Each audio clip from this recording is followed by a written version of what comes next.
Dear brothers and sisters, today we turn our attention to 2 Samuel chapter 21, a chapter that reveals the importance of faithful restoration and the power of keeping our promises. In this narrative, we see King David navigating through a time of famine, fulfilling a promise, and honoring the memory of the fallen. The single important lesson from this chapter is the necessity and power of faithful restoration.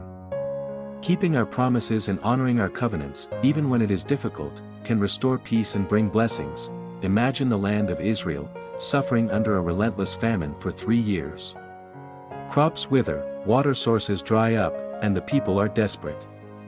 In this time of crisis, King David seeks the Lord's guidance and learns of Saul's broken promise to the Gibeonites.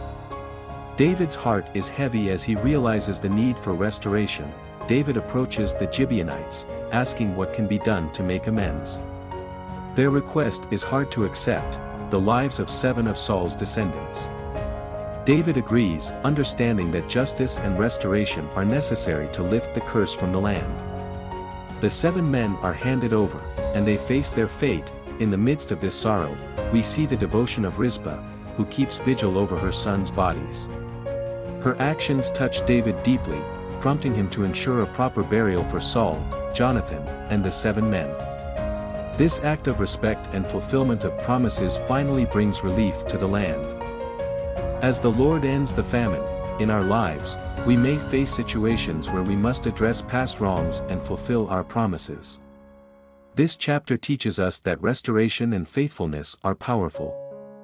When we take responsibility, seek forgiveness, and honor our commitments, we can bring peace and healing not only to ourselves but also to those around us. Thank you for joining us today. May God bless you all in abundance.